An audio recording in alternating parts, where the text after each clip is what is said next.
देख रहे हैं नेशनल दस्तक। अभी हमारे साथ मौजूद है कलीम शेख, जो कि सोशल मीडिया के स्टार हैं और जो सोशल मीडिया पर जो सरकार को घेरने का काम होता है और जो टीवी के प्रवक्ता हैं उनको धूल चटाने का काम जो बखूबी करते हैं। कलीम जी, जो ब्रिटिश के संसद में मणिपुर को लेकर चर्चा हो रही है, लेकिन भारत के संसद में नहीं हो रहा। भारत के संसद में सवाल पूछा जाता है तो सांसदों को बर्खास्त कर दिया जाता है। कैसे देखते हैं आप इसको? ये बहुत ही शर्मनाक बात है मैडम, क्योंकि जो संसद, जो आपने बात करी भारत की संसद की, तो अभी नई संसद का उद्घाटन किया हमारे प्रधानमंत्री ने।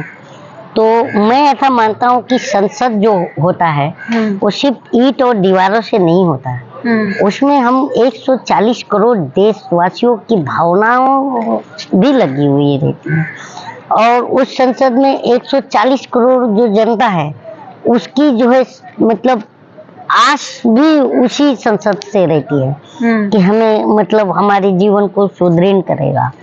तो ये अगर इस तरह से अगर भाग रहे हैं तो इनका भागना जो है मेरे ख्याल से ये एक बहुत ही शर्मनाक बात है और ये कायरता की निशानी है, ये मैं मानता हूं। संसद में स्मृति ईरानी चिल्लाती हैं, कहती हैं कि छत्तीसगढ़, राजस्थान डिस्कस करो। राहुल गांधी गए हैं मणिपुर, उसके बाद से दंगे भड़के हैं वहां पर। कौन कह रहा है? स्मृति ईरानी संसद में चिल्ला अच्छा, रही तो हैं। एक बात बताइए, 3 मई को मोटा भाई गए थे, तब मैं क्या मोटा भाई पे इल्जाम मार दूं पूरा? क्योंकि और मैं ये नहीं कह रहा हूँ, खुद इनका विधायक कह रहा है बीजेपी का कि इन्वॉल्वमेंट है सरकार का। ये पढ़ा होगा आपने, सुना भी होगा, ये तो मैं नहीं कह रहा हूँ। तो इनके लोग ही अब खुल के आ रहे हैं, और इनका खुद एक अभी जो है कोई प्रवक्ता या प्रदेश उपाध्यक्ष है जिसने पार्टी बकायदे छोड़ने के बाद पूरा इल्जाम डाला है कि मैं उस पार्टी में बिल्कुल नहीं रह सकता जहां पर माँ बहनों की इज्जत नहीं है। माँ बहनों की इज्जत रोड पर ला करके नंगा करके तुम तार तार कर रहे हो, इससे मैं बहुत ज्यादा आहत हूँ। प्रधानमंत्री की चुप्पी से भी मैं आहत हूँ, इसलिए मैं पार्टी से इस्तीफा दे रहा हूँ, ये कहा है, सुना होगा आपने। एक सवाल है कि जब भी और दूसरी बात, एक इसी दिल्ली के अंदर बीजेपी का एमएलए इलाज कराने आया, कहाँ का? मणिपुर का। उसको करंट लगा करके मारा गया है, बताइए, बीजेपी का एमएलए। और उसके ही परिवार वालों से आप ही मीडिया वाले पूछ रहे थे, तो डरा हुआ है बीजेपी का परिवार वाला, और वो कह रहा है कि मैं नहीं जा सकता, मुझे डर लग रहा है। बताइए, परिवार ऐसा कह रहा है। कहीं ना कहीं इन्वॉल्वमेंट, खुद यही लोग इल्जाम लगा रहे हैं बीजेपी के लोग कि सरकार की इन्वॉल्वमेंट है। तो क्या अब तानाशाह आ गया, लोकतंत्र खत्म हो गया? देखिए, हम जनता हैं, हम ये कहते हैं तानाशाह आकर जाएंगे पर हम शीश नहीं झुकाएंगे, और 24 में हम इन्हें भगाएंगे। कितने बड़े तानाशाह हैं, बड़े बड़े तानाशाह भी जनता के सामने धूल चाट लिए, तो ये किस खेत की मूली? जनता है, जनता ही जनार्दन है। रह गया है कि जनता के खून के प्यासे जो कहे जाते वो हो गए हैं राजनेता। ये आज की बात तो है नहीं मैडम। देखिए, अभी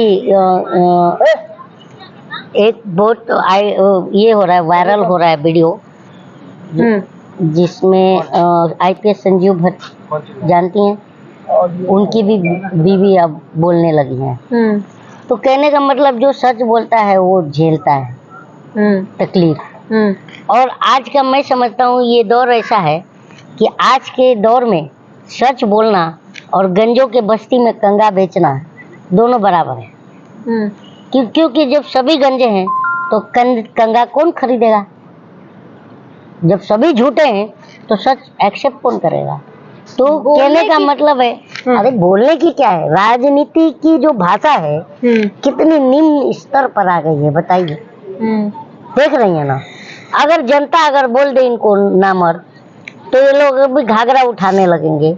लेकिन एक चुना हुआ प्रतिनिधि सारे विपक्ष को नामर्द कह रहा है, बताइए। तो इस तरह के निम्न स्तर की भाषा होनी चाहिए राजनीति में। प्रधानमंत्री जो है हमारे देश की गरिमा तार तार कर दे रहा है कि संविधान से तो हमारा देश चलता है मैम, तो संविधान का जो प्रियम्बल कहता है we the people of India, और उसी इंडिया को प्रधानमंत्री कह रहा है कि इंडियन मुजाहिदीन में भी इंडिया है, ईस्ट इंडिया कंपनी में भी इंडिया है, पीएफआई में भी इंडिया है।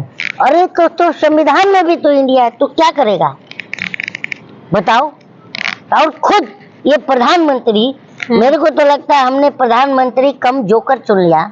ये प्रधानमंत्री खुद कहता है make in India, skill India, startup India, air India, वो इंडिया, ये इंडिया, ले इंडिया, वो इंडिया, सब इंडिया अपना इंडिया के नाम पे लाता है। अब विपक्ष अगर अपना गठबंधन इंडिया नाम से बना लेता है तो प्रधानमंत्री को इंडिया नाम से इतना तकलीफ हो जाता है। तो इससे ही भारत का प्रेम, प्रधानमंत्री को कितना है भारत से प्रेम, ये दर्शाता है। जो संबित पात्रा हैं, योगी आदित्यनाथ हैं, वो ट्वीट करते हैं कि हंसों की संगत में रहकर भी कौवा हंस नहीं हो सकता। देखिए, इंडिया नाम रख देने से इनके अंदर इंडिया की देशभक्ति नहीं आएगी। किसकी आप बात कर रही है? योगी जी की। योगी उन्होंने कहा है। हाँ, उन्होंने ट्वीट किया है। बहुत सही, बहुत सारे सही ट्वीट किया है। क्योंकि हम जब बचपन में थे ना, तो हमारे जो बड़े बुजुर्ग थे गाँव में, तो कहते थे कि हे रामचंद्र कह गए सिया से, ऐसा कलयुग आएगा, हंस चुगेगा दाना और कौवा मोती खाएगा। तो कौवे लोग हैं, ये मोती खा रहे हैं बैठ के, वो सही कहे हैं। राम राज्य है यूपी में। हाँ, तो राम राज्य में ही तो कौवा मोती खा रहा है। हंस तो क्या, हम हंस जनता है, हम हंस है, दाना हमें चुगना चाहिए था। लेकिन मोदी का जो योगी का दावा है कि उत्तर प्रदेश से जो भी उग्रवादी थे, आरोपी थे, उनको साफ कर दिया, भाग गए यूपी से जो भी थे, और यूपी में पूरा राम राज्य है, जनता खुशहाल है। यूपी में सबसे ज्यादा संविधान का इनकाउंटर हुआ है। आपको पता है, पुलिस कस्टडी में अपराधी मारा जाता है। हाँ, मीडिया का बूम लेकर के घुस जाता है, कोई भी किधर भी गोली चलाता है। फिर उसके बाद से कोर्ट में गोली चलती है और जज जाके मेज के नीचे छुप जाता है। तो हम जनता कहाँ छुपेंगे? हमारे जनता के पास तो मेज भी नहीं है, अब हम कहाँ छुपे बताओ। तो यूपी में सबसे ज्यादा लॉ एंड ऑर्डर का इनकाउंटर हुआ है, मैं ये मानता हूँ। ये पिछली बार जो चुनाव थे तो उस टाइम आप बताइए। हाँ, यूपी की बात कर रहे हो। हाँ। यूपी में हाथरस होता है। हाँ। और यूपी में ही मालिश करवाता है नेता, पता है ना आपको। और यूपी की सरकार ही यूपी में उन्नाव होता है, सुरक्षित है। यूपी की सरकार ही कहती है कि हमारे राज्य में महिलाएं, बेटियां सबसे सुरक्षित हैं, गहने से लद के भी जाएंगे तो कोई नहीं छुएगा। आप ये मानती हैं? पत्रकार हैं, मानती हैं? नहीं, आपको भी देश देखेगा और आप लोग बहुत चालाक हो, ये काट दोगे बात। नहीं, बिल्कुल नहीं काटेंगे। बताइए, आप बताइए, ऐसा है बात? पत्रकार हैं आप बताइए। हम तो बता ही रहे, चिल्ला चिल्ला के आज 1 साल से कि देश लूट रहा है। तो आप बोलते हो नहीं, देश बदल रहा है। और हम जब टीवी खोलते हैं तो देखते हैं प्रधानमंत्री 5 बार कपड़ा बदल के भेष बदल रहा है, और आप उसी टीवी पर बैठकर 8 बजे प्राइम टाइम में कहते हो देश बदल रहा है। लोग कहते हैं विकास हुआ है, आप विकास की बात ही नहीं करते। प्रधानमंत्री पीछे पड़ गए। 9 साल में विकास तो घोड़ी भी चढ़ जाता, अभी तक विकास रेंग रहा है। ये बताइए। और मैं क्यों इसलिए कह रहा हूँ ये बात, क्योंकि प्रधानमंत्री ने बनारस के किसी गांव को गोद लिया था, आज तक वो गोद में है, गोद से उतरा ही नहीं। बताइए कहाँ गया विकास? तो मैं इसीलिए कहता हूँ विकास अगर पैदा हुआ होता तो अब तक घोड़ी चढ़ गया होता। अच्छा, विदेशों में जो है प्रधानमंत्री के बड़ी बोलबाले हैं, देश का जो है नाम रोशन हो रहा है विदेश में, कंपनियां इन्वेस्ट करने के लिए बोल रही हैं। प्रधानमंत्री की देश में विदेश में क्या हो रही है? दंगा बज रहा है, थू हो रही है मैडम। ब्रिटेन के संसद में मणिपुर का मुद्दा उठाया जा रहा है, पता है ना आपको। बाकी बाहर के अखबार जो है न जाने क्या क्या हेडलाइन बना रहे हैं, वो आपको पता है? ये डंका बज रहा है। अरे ढोलक फाड़ दिया है विदेशियों ने। बताइए, विश्व गुरु बनने चले थे और विश्व में बेइज्जती करवा दिए। एलन मस्क ने कहा था कि हम फैन हो गए हैं मोदी के, आपने सुना नहीं? हाँ, देखो क्या होता है, व्यापार करना होगा ना अगर मेरे को आपके घर इलाके में व्यापार करना है ना, तो मैं भी आपका फैन हो जाऊंगा। उसको क्या है, उसको ट्विटर चलाना है भारत में। कह रहे टेस्ला भारत ले आएंगे। टेस्ला भी ले आएगा क्योंकि मोदी जी हैं। तो कहने का मैं वही कह रहा हूँ, अमेरिका में डंका बज रहा है, भारत के प्रधानमंत्री गए आज अमेरिका बजा कर आया डंका, भारत के प्रधानमंत्री निकल गए डंका बजाने जापान, यही सब तो चलाते हो आप लोग। लेकिन हम जनता का जो ढोलक फटा है वो तो दिखाते नहीं हो। जनता आज त्राही माम कर रही है मैडम। जो कोई एक ऐसा वर्ग पकड़ के लाओ जो बोले मैं खुशहाल हूँ। सबका साथ सबका विकास, मतलब एक कस्तूरा लिया और सबको घुमा दिया, सब एक लाइन में। और अभी एक नया योजना लाए, प्रधानमंत्री प्रणाम योजना। अब मैं भी एकदम कंफ्यूज हूँ। मैं सुबह सुबह आज ही उठा मैं सो के, तो देखा प्रधानमंत्री प्रणाम योजना। तो मैं चाय की दुकान पे गया, तो चाय की दुकान पे हमारे मोहल्ले के दोस्त यार मिलते हैं, तो 2-4 अंधभक्त मिल गए मेरे को। तो मैंने कहा कि यार भाई ये प्रधानमंत्री प्रणाम योजना क्या है? तो बोलता है यार शायद लग रहा है कि प्रधानमंत्री जो है 24 में इनकी कुर्सी खतरे में है, तो शायद ये नीरव मोदी और ललित मोदी को प्रणाम कर रहे होंगे कि भाई मेरा 2 कार्यकाल बीत गया, तीसरा बहुत खतरे में, आ जाओ। हाँ, वो तीसरे तो मैं बोला नहीं, तो मैं बोला नहीं, ये तो नहीं हो सकता यार, ये बात, ये कुछ अलग प्रणाम का होगा। तो बोले नहीं, ये प्रणाम का फिर शायद ये भी हो सकता है, बोला कि ये भी हो सकता है कि जो सीबीआई और ईडी विपक्षियों के घर पर सुबह सुबह जाए और बेल बजाए, विपक्षी दरवाजा खोले, तो वो ईडी सीबीआई वाले बोले उनको कि भाई प्रधानमंत्री ने आपको प्रणाम भेजा है, जल्दी से भाजपा में आ जाओ, नहीं तो हम आपका प्रणाम वापस ले लेंगे। ये हो सकता है। पता है क्या है प्रधानमंत्री प्रणाम योजना? पता है आपको? ये योजना आया है। हाँ, अब प्रधानमंत्री को प्रणाम करने की क्या जरूरत पड़ गई भाई? विनम्र है ना। तो इतने साल तो तानाशाह बने हुए थे, अब ये 2-4-6 महीना विनम्र बनने की कोशिश कर रहे हो प्रणाम प्रधानमंत्री प्रणाम योजना के माध्यम से। कितने विनम्र हैं, मजदूरों वर्ग के और सभी वर्ग पे फूल बरसाते हैं, उनके सामने जाके हाथ जोड़ के खड़े हो जाते हैं। सही बात कह रही है।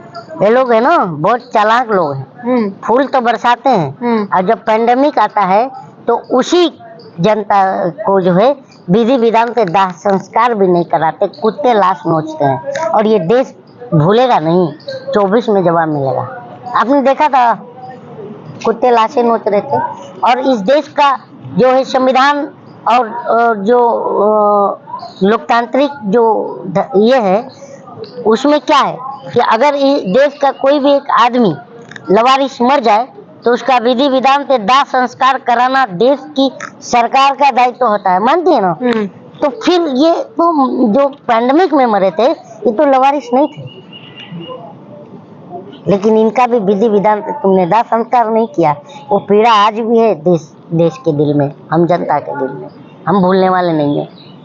मोदी जी गारंटी दे रहे हैं कि तीसरी बार सरकार आएगी तो भारत जो है, भारत की अर्थव्यवस्था दुनिया में तीसरे नंबर पर होगी, सबसे बड़ी। मोदी जी की खुद की गारंटी नहीं है, क्योंकि उनके ही दल में इस दलदल जो है ना, उसी में भगदड़ मचने वाला है। अब मोदी जी को खुद ही वो लोग गारंटी नहीं देंगे कि तुम इस बार प्रधानमंत्री बनोगे। मोदी जी जा रहे हैं और हम झोला चेक करेंगे और पकड़ा देंगे, जाओ भाई। बीजेपी के नाम पर और मोदी के नाम पर ही तो सारा वोट आता है, कैसे कह रहे हैं?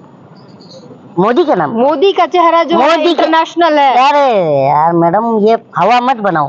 पहला जो हम बार बार मैं बता रहा हूँ कि 2014 में जब हमने वोट किया था तो हमने डेवलपमेंट के नाम पर किया था। 2 करोड़ रोजगार, अच्छे दिन, महिला सुरक्षा, डीजल पेट्रोल गैस सस्ता, डॉलर सस्ता, इस पर किया था। और 2019 में भावुक कार्ड खेल गया प्रधानमंत्री। मैं मेरे फर्स्ट टाइम वोटरों से कहना चाहूंगा कि आपका पहला वोट पुलवामा के शहीदों के नाम नहीं मिल सकता क्या? तब ने हमने दे दिया था वोट। अब क्या लेकर आएगा ये? हमारे बीच में, जनता के बीच में आने का मुंह भी नहीं है बचा है। और देख भी रही हो आप लोग, भले ना दिखाओ, जहाँ ये सभा कर रहे हैं उसमें से 70% कुर्सियां खाली रह रही हैं। कुर्सी को भाषण सुना रहे हैं प्रधानमंत्री। तो ये क्या है, बौखलाहट। लेकिन चेहरा तो मतलब पेट्रोल पंप पर चेहरा क्या करना हमें, लेकिन प्रधानमंत्री क्या है, रणवीर सिंह। हमें ये बताइए, चेहरा देखने को मॉडलिंग मिलता है कि कराना नहीं, है, बताइए। जहाँ पेट्रोल मॉडलिंग पंप पे कराना जाए, है। जहाँ जाए हर जगह वही छपे रहते हैं कि नहीं कौन? तू तो झोले पे प्रधानमंत्री। भाई, वो उसी तो के लिए जो है हमारी वित्त मंत्री, उसी के लिए कहा था कि इस पर बोरी पर अगर राशन मिल रहा है प्रधानमंत्री झोला की तरफ से, छाप प्रधानमंत्री, उस पर उनका नाम क्यों झोला नहीं है, उनका छाप चेहरा क्यों प्रधानमंत्री, नहीं है? यू मीन टू से झोला छाप प्रधानमंत्री, I am right, you mean to say झोला छाप। उनके तो उसी झोला में जिस झोले पर उनका फोटो छपा है, उसी झोला में हम उनको छाप कर भेजेंगे अपने वोटों से। हमें तो और कभी कभी ऐसा लगता भी है हम जनता को, हम जनता इन 9 सालों में ठगा हुआ महसूस किए, और कभी कभी हमको लगता है, और इस बार हम सोचते हैं, जब मैं सोचता है मैं जाऊंगा वोट कराने, तो मेरे को जब यहाँ पर लोकतंत्र का काला स्याही लगेगा ना, तो मैं उसको कहूंगा कि मुझे काला स्याही मत लगाओ, मुझे यहाँ चूना लगाओ, क्योंकि 9 साल से चूना लगाया मैं, 10 साल लग गया। जनता को बोलने तो वाला तीसरी बार प्रतिनिधि चाहिए था, पहला वाला प्रधानमंत्री बोलता नहीं था और ये वाला सुनता नहीं है। हाँ। क्या